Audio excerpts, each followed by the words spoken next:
Hi guys, welcome to a new vlog. I just came now to film the video that has already gone up on my channel. A spoiler-free review on The Woman in the Cabin. So I'm still feeling a little under the weather. So I got that book read and I thought I'd do just a little sort of cozy around the house one day reading vlog. And that's because today I'm going to be reading Mapping the Interior by Stephen Graham Jones. It's only like 100 pages. I don't know much about it. I just know I love Stephen Graham Jones, so we're tackling his backlist one book at a time. And I thought I'd start with this one because it sounds right up my alley. Here, let me read the back to you. It says, a horrifying inward-looking novella, Mapping the Interior is a literary horror tale about race and America, deeply rooted in the contemporary Native American experience. Blackfeet author Stephen Graham Jones delves into his characters' conflicted feelings towards their ancestry, haunted as they are by the ghost of the father whose death severed their ties to the reservation. Walking through his own house at night, a 15-year-old thinks he sees a person in full Blackfeet regalia step through a doorway. Instead of the people who could be there, his mother or his brother, the figure reminds him of his long-gone father, who died mysteriously before his family left the reservation. When he follows it, he discovers his house is bigger and deeper than he knew. So we're just going to get on into this and see where it takes us. But I'm excited to read it, and I hope you enjoy the vlog. It is an absolutely perfect fall day out today. The temperature is like 9 degrees, just perfect. So I'm still a little under the weather, as you saw in that first clip. So I'm just going to take it easy today, do some reading. And here I'm going to insert a clip from a few days ago when the leaves were falling like rain. Hey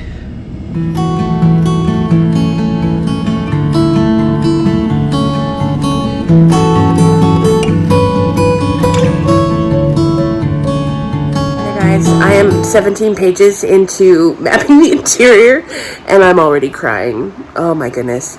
So, hang on. Come where I could sit for a second and talk to you. Okay, so the book starts off like this. There's going to be spoilers throughout this entire video because it's so short and we're just going to be talking about it.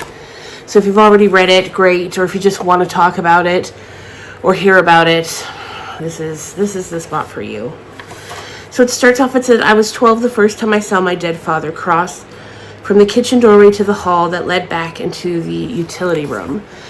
So, the first bit, I went, I don't know if there's chapters because it's so short, but I went to the first, like, squiggle break. He's telling us about his dad. And so his dad died when he was 4, and I think he's 15 now. And he sees him from across the house. And he's kind of talking to us like, you know, because I was so young when I saw him and it was so far away, like, how could I know it was him? Well, because I could see he was wearing, like, his powwow regalia.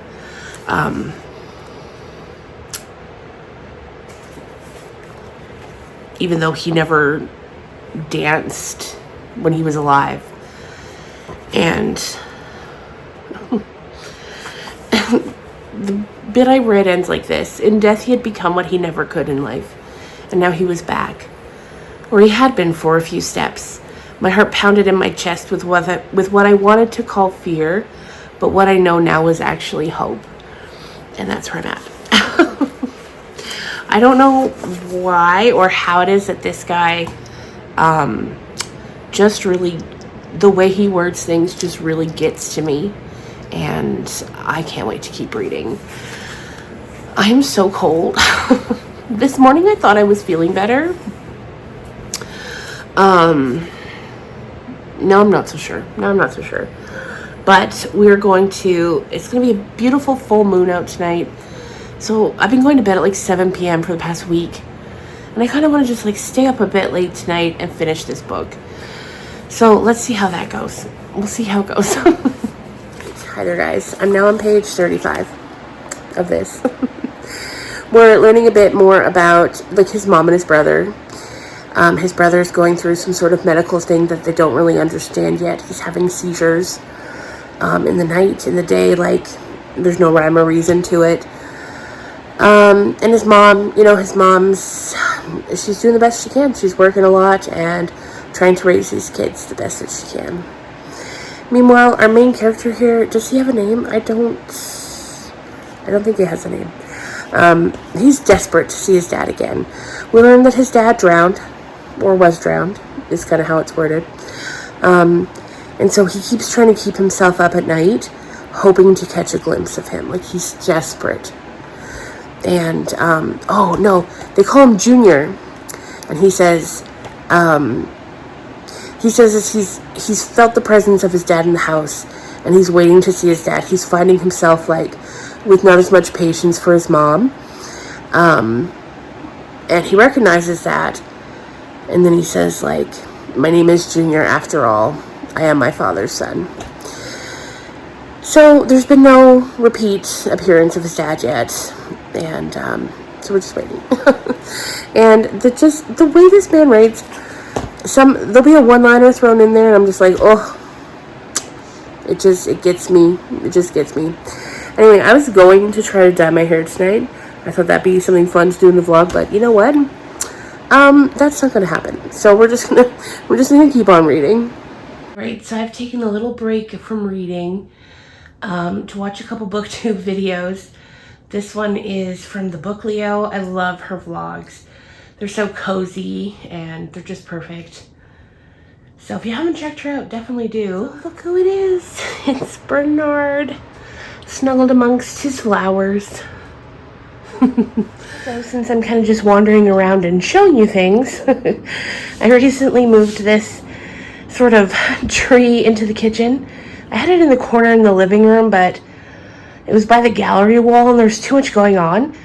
So I moved it in here, and it kind of works, I think, kind of cute as like a little autumnal nightlight. So I'm on page 70 now. Since I last updated, there was this whole thing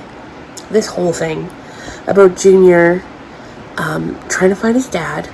So they live in a modular home, so there's a skirting around it. And he's like, maybe my dad's under there. So he stays home from school, and then he's like waiting outside the skirting on this modular home. And then a bunch of dogs from his neighbor, like these like feral dogs, they come over and they're trying to get at him. And as they're coming, he manages to get under the modular home. And while he's under there, they're digging and they're trying to get under there. And he keeps banging on the floor of the home because he's underneath, even though he knows no one's home. But he's like, well, moms are amazing, so maybe somehow she'll be able to hear me even though she's at work. And then eventually he hears, like after a long time passes, he hears somebody come out of the house. And the dogs start squealing, and it's a whole thing. The dogs end up dead. But once his mom and the police arrive, there's no one there. He's still under the home. The dogs are dead. And they're trying to make sense of it, right? But he knows it was his dad. He knows it was his dad who came out. So since then, like, his brother's being bullied just terribly. And he blames himself because he stayed home that day. And since he wasn't on the bus, the kids bullied him extra hard. And like later that night, he sees there's just like words written all over his brother's body. It's a whole thing. Now his mom is starting to date the police, the sheriff's deputy. I don't know what those words mean because I'm Canadian. I don't think we have sheriffs or deputies here, but the police. And that's kind of where we've left off. He ended up going outside one night to see if his dad was out there, and the sheriff pulls up, and his mom comes out, but neither his mom nor the sheriff see him, so he lays on the grass until they go back inside, and then he goes and tries the door of the sheriff's truck, or the sheriff's deputy's truck, and it's open, and he goes in, and he opens the glove box, and there's a gun in there, and he takes it, and he goes back into the house. So that's where I'm at now. We're almost done.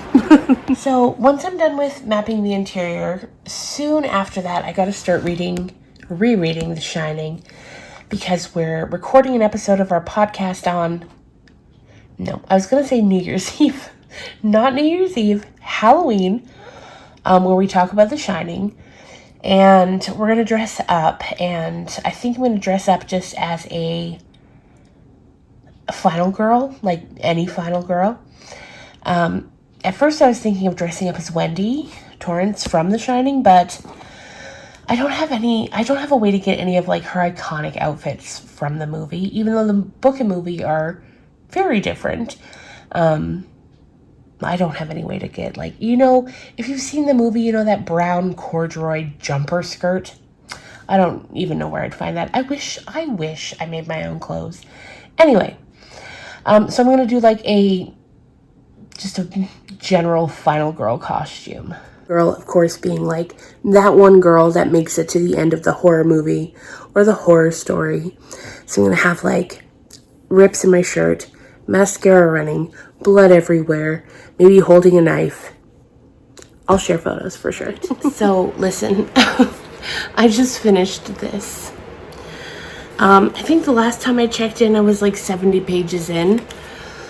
I'm so tired and so sick right now, but I couldn't stop reading it. I know I said at the beginning this was going to be a spoiler vlog, but it has been, but it's not going to be anymore. I'm not going to tell you about the end because I don't know how. If you've never read any Stephen Graham Jones and you're looking for a place to start, up until now I would have said I was the teenage slasher, but no. If you're looking for a place to start, this is the place. I know people either seem to love him or they don't care for him, and it's because of the writing style in a lot of cases, which I love so much. This is a good way to quickly find out if you like the writing style or not. So if you haven't tried them and you want to, but you don't know where to start here. It's quick. If you don't like it, maybe give up. Don't go any further with him as an author. If you do, I'd then move on to I Was a Teenage Slasher, and from there you can kind of just go wherever you want. This was so good. This was 5 stars. 5 enthusiastic stars. The ending, from where we last left off to now, like, the reason I'm not going to tell you about it is, like I said, because I don't know how.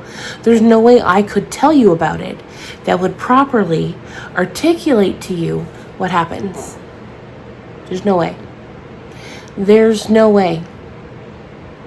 You need to read it. You need to see the words on the page. So I'm going to go to bed now. I'm going to bed. The stairs to my bed are over there. That's why I'm pointing. And I'm going to ruminate on this for, I don't know, the rest of my life, maybe? I loved it. 5 stars. Read it. If you've been hearing me talk about Stephen Graham Jones and you're like, where do I start? Here. I'm just repeating myself at this point. So I'm going to go to bed. I'm going to take some NyQuil and hope, like, my cold is in my face, my eyes, my voice, my face. It hurts. It all hurts. So if I look off and sound off, that's why. It hurts. I might have to go to a doctor. I'm thinking I might have a sinus infection. Who knows? But tonight, all I can say is, if you're looking, read it. And when you do, come back here or message me on Instagram. My Instagram is always in the description box. I want to hear what you thought. Bernard, one-legged Bernard, he also wants to know what you thought. And together, me and Bernard, we will wait to hear from you. I hope you enjoyed this vlog. The next time you see me, hopefully I will be feeling better, back to normal. But thank you for watching, as always. I appreciate your support. I appreciate your comments. I appreciate you. And I'll see you really soon. Bye.